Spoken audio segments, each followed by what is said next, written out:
सभी को सादर प्रणाम। जब कोई नेता अपने राज्य से निकलकर देश के किसी और राज्य में प्रचार के लिए जाता है तो ये बात सबसे ज्यादा मायने रखती है कि देश के अन्य हिस्से में उसकी छवि किस नेता के रूप में विख्यात है, किस तरह के नेता के रूप में वो देश के शेष हिस्सों में जाना जाता है, क्या पहचान है उसकी, क्या विकास करने में वो अनन्य है, अप्रतिम है, उसके बराबर का कोई नहीं है। जनता में उसकी लोकप्रियता किस बात को लेके है, उसके कौन से गुण ऐसे हैं जो अन्य से उसको अलग बनाते हैं। ये सब बात मायने रखती है जब वो देश के किसी अन्य हिस्से में प्रचार के लिए आता है।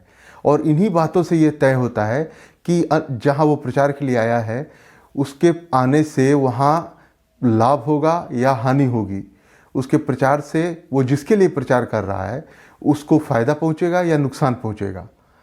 तो ये बातें ममता बनर्जी के उत्तर प्रदेश में आगमन के विषय में कर रहा हूँ कि ममता बनर्जी जो है उत्तर प्रदेश में अखिलेश यादव जी को क्या लाभ पहुंचा पाएंगी, उनके आने से अखिलेश यादव जी के पक्ष में कितना वोट बढ़ जाएगा या उनको कितना वोट का नुकसान होगा, फ़ायदा होगा, नुकसान होगा।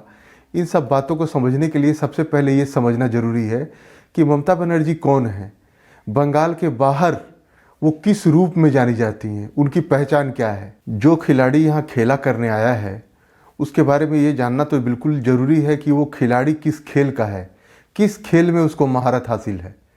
तभी तो पता चलेगा कि वो यहाँ कैसा खेला कर पाएगा और उसने अपने राज्य में जो खेला किया है वो खेला वास्तव में क्या है, जिसको वो समझा रही है खेला, वो खेला वही है या वो खेला कुछ और ही है जिसको कोई समझा नहीं रहा है और कोई समझना नहीं चाह रहा है। खेला होबे ये जो शब्द था वास्तव में ममता बनर्जी ने इसका सबसे पहले प्रयोग मतदाताओं को धमकाने के लिए किया था। इसका मतलब यही था कि अगर मैं चुनाव हार गई तो खेला होगा, तांडव होगा। हालांकि उनके जीतने के बाद भी हुआ और उसकी सीबीआई जांच चल रही है, लेकिन खेला होबे का प्रयोग वास्तव में इसी रूप में किया गया था। बाद में बात न बिगड़े इसके लिए इसको उन्होंने दूसरे रूप में प्रस्तुत किया। लेकिन खेला क्या हुआ था? खेला ये हुआ था कि 3 सीट वाली बीजेपी और 10% वोट शेयर करने वाली बीजेपी 77 सीट पर पहुंच गई और उसका 23% वोट बढ़ा और वो 37% वोट वाली पार्टी बन गई। तो ये कैसा खेला था? इतनी बड़ी जीत को हार के रूप में जो प्रस्तुत किया गया उसका एक मनोवैज्ञानिक कारण है। कारण ये है कि देश में सभी राजनीतिक दल और उनके पक्षधर मीडिया सब मानसिक रूप से इस बात को स्वीकार करते हैं कि नरेंद्र मोदी जी की क्षमता चुनाव जिताने की अतुलनीय है। उनके पास मुद्दे हैं, उनके पास विज़न है, उनके पास दिखाने के लिए बहुत सारे उदाहरण हैं।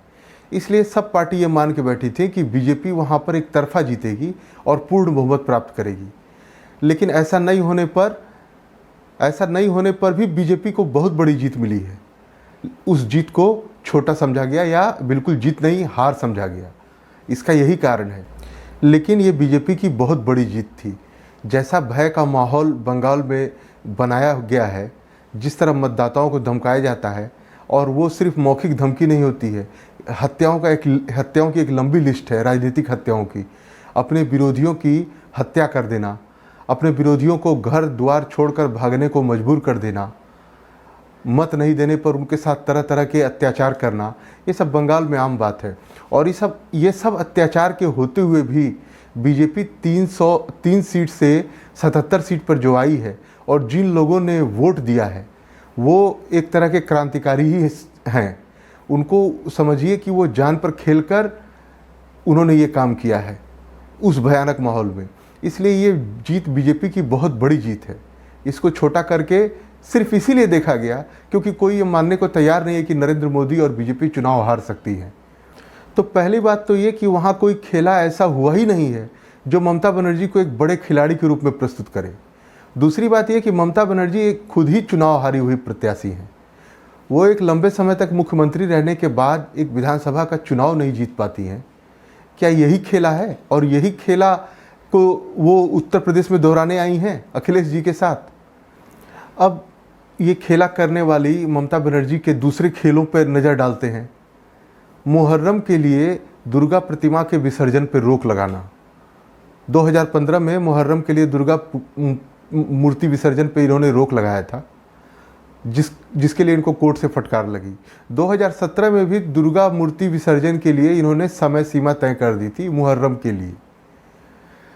हनुमान जयंती मना रहे निर्दोष भक्तों पर जो एक शांतिपूर्ण रैली निकाल रहे थे, उन पर पुलिस से लाठियां चलवाई। ये खेल करती है ममता बनर्जी, और बंगाल से बाहर इनकी यही छवि है। इन्होंने पश्चिम बंगाल को दूसरा कश्मीर बना दिया है, ये छवि है इनकी बंगाल से बाहर।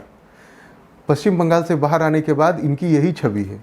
पश्चिम बंगाल में भारत के अन्य हिस्सों से जाने वाले लोगों को, नेताओं को ये बाहरी कहती हैं। यूपी बिहार के लोग जो चुनाव में गए थे उनको यूपी बिहार का गुंडा कहती हैं। ये खेला खेलती हैं ममता बनर्जी, और आज आकर उत्तर प्रदेश में पूछती हैं कि क्या मैं बनारस, मथुरा, इलाहाबाद, कुंभ नहीं आ सकती। तो ये सवाल उत्तर प्रदेश के लोगों से पूछने की बजाय सामने आईना रखकर खुद से पूछना चाहिए कि क्या भारत के शेष हिस्से के लोग पश्चिम बंगाल नहीं आ सकते हैं? उनको आने का अधिकार नहीं है? ये भारत का हिस्सा नहीं है? वो यहाँ क्यों नहीं आ सकते हैं? अगर वो यहाँ आते हैं तो वो बाहरी और या गुंडे क्यों कहे जाते हैं? और अगर आप ऐसा मानती हैं कि वो गलत था तो इसके लिए आप माफ़ी कब मांगेंगी? ममता बनर्जी के तमाम खेला में एक खेला ये है कि बंगाल का 3 जिला मालदा, मुर्शिदाबाद और उत्तरी दिनाजपुर, हिंदू वहाँ अल्पसंख्यक हो चुका है। अपने राजनीतिक प्रतिद्वंदियों के चुनावी कार्यक्रम न होने देना, उनके हेलीकॉप्टर को उतरने की इजाज़त नहीं देना, वहाँ जाने वाले नेताओं की गाड़ियों पर पत्थर फेंकवाना, अमित शाह की रैली में आग लगवाना, अपने राजनीतिक प्रतिद्वंदी पार्टी की कार्यकर्ताओं की हत्या करवाना, अपने राजनीतिक प्रतिद्वंदियों के लिए अपशब्द बोलना। जेपी नड्डा को गड्ढा नड्डा मड्डा क्या क्या कहा था इन्होंने, अमित शाह को गुंडा कहा था, अमित शाह मोदी गुंडा है। तो आप ही की तरह जो जनसेवक हैं, आप ही की तरह जो जनता के वोट से जीत कर आ रहे हैं, देश ने उनको प्रधानमंत्री और गृह मंत्री बनाया है, उनके लिए ये शब्द हैं आपके। अपने राजनीतिक साथियों के लिए, वो आपके राजनीतिक साथी हैं, भले ही उनकी विचारधारा अलग है, उनकी पार्टी अलग है, लेकिन आप ही की तरह वो भी इस देश की सेवा कर रहे हैं। उनके लिए ये शब्द है आपके कि नड्डा फड्डा गड्ढा, अमित शाह गुंडा, मोदी गुंडा, ये है इनका खेला।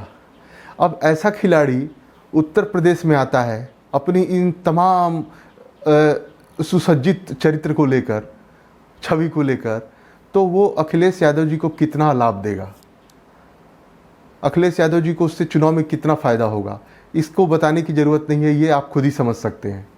ये किस तरह के खिलाड़ी हैं और ये कैसा खेला करते हैं, इससे भारत की जनता बिल्कुल अनभिज्ञ नहीं है। बाटला हाउस एनकाउंटर में ममता बनर्जी भागी भागी दिल्ली आई थी, दौड़ी दौड़ी दिल्ली आई थी और आकर कहा था ये एनकाउंटर फेक है, अगर ये एनकाउंटर सच्चा निकला तो मैं राजनीति करना छोड़ दूंगी। इतना इनके हृदय को आघात पहुंचा था उस एनकाउंटर से, ये व्यथित हो गई थी और अपनी व्यथा को इस तरह व्यक्त किया था। लेकिन बगल में बांग्लादेश में हिंदू के ऊपर कितने अत्याचार हो रहे थे, कितनी महिलाओं के साथ बलात्कार हुआ, कितने दुर्गा पंडाल को तोड़ फोड़ दिया गया, मूर्तियां तोड़ दी गई, दुर्गा पंडालों में आग लगा दी गई, मंदिर के पुजारियों को मारा गया, इस्कॉन मंदिर के पुजारियों को मारा गया। लेकिन उस ममता बनर्जी ने सहानुभूति के एक शब्द नहीं बोले। ममता बनर्जी को जैसे कि ये खबर ही न मिली हो। तो ये किस तरह का खेला करने वाले नेता हैं, ये सेकुलरिज्म के किस तरह के खिलाड़ी हैं, इससे सब परिचित हैं। इन बातों, ये सब बातें पब्लिक रिकॉर्ड में है, ये कुछ भी बताने की ज़रूरत नहीं है। तो ऐसे नेता अखिलेश यादव जी को यूपी में क्या देंगे? अखिलेश यादव जी के सहयोग में जो ये उत्तर प्रदेश में आई, इस यहाँ आने के लिए भी इन्होंने छठे चरण के बाद का समय चुना, ताकि समाजवादी पार्टी अगर चुनाव में हारती है तो उसका ठिकरा इनके सर न फोड़ा जाए। 6 चरण के चुनाव खत्म होने के बाद एक चरण के चुनाव परिणाम हार जीत नहीं तय कर सकते हैं। इसलिए अगर हार या जीत जो भी होती है उसका ठिकरा इनके सर नहीं फूटेगा। इन्होंने अपना बचाव करते हुए 7वें चरण में अपना पदार्पण किया, उससे पहले ये यहाँ पर नहीं आई। दरअसल ये अपने आप को विपक्ष की सबसे बड़ी नेता के रूप में प्रस्तुत करना चाहती हैं। ये नरेंद्र मोदी के समकक्ष अपने आप को मानती हैं और ये सोचती हैं कि अब मेरा कद नरेंद्र मोदी के समानांतर है और मैं विपक्ष की सबसे बड़ी नेता हूँ। जब तक ये कांग्रेस के साथ कदम से कदम मिला के चल रही थी, तब तक कांग्रेस और कांग्रेस समर्थित मीडिया, कांग्रेस का स्लीपर सेल, इनको देवी के रूप में प्रस्तुत करता था, एक योद्धा के रूप में प्रस्तुत करता था। लेकिन जब से इन्होंने राहुल गांधी पर टिप्पणी कर दी कि वो ज़्यादातर विदेश में रहते हैं, राजनीति को गंभीरता से नहीं लेते हैं, तब से कांग्रेस इनकी खुद ही टांग खींचने में लगी हुई है और ये कभी भी अपने आप को विपक्ष का सबसे बड़ा नेता बना नहीं पाएंगी। इनके लिए बीजेपी को कुछ मेहनत करने की ज़रूरत नहीं है, बीजेपी को कोई परिश्रम करने की ज़रूरत नहीं है, खुद कांग्रेस ही इनको इनके मंसूबे में कामयाब नहीं होने देगी। और सच भी यही है कि इनका बंगाल से बाहर क्या वजूद है, इनका बंगाल से बाहर क्या है, कुछ भी नहीं है। जो बंगाल में भारत के अन्य हिस्सों से आने वाले लोग को बाहरी कहती थी, वो आज बाहर निकल के सबसे कह रही हैं क्या मैं इस देश की नहीं हूँ, क्या मैं इस देश की नहीं हूँ। तो इनका बंगाल से बाहर कुछ भी वजूद नहीं है। कांग्रेस फिर भी पूरे देश में एक संगठन वाली पार्टी है और कम से कम केंद्रीय राजनीति में तो कांग्रेस का अभी तक कोई विकल्प नहीं है। तो ममता बनर्जी की पश्चिम बंगाल के बाहर मोटी मोटा यही छवि है। इसी तरह के नेता के रूप में वो जानी जाती हैं। जिस तरह का वो खेला करती हैं, वो यही सब खेला है। तो बंगाल में इन्होंने जो आधा अधूरा खेला और जिसको बहुत बढ़ा चढ़ा के बताया गया, वैसा खिलाड़ी अब उत्तर प्रदेश में आके कौन सा खेला कर लेता है और वो खेला अखिलेश यादव जी के पक्ष में जाता है या अखिलेश यादव जी को उल्टा पड़ जाता है, अब इसका ठीक पता 10 मार्च को लगेगा। 10 मार्च का इंतज़ार करते हैं। सादर प्रणाम।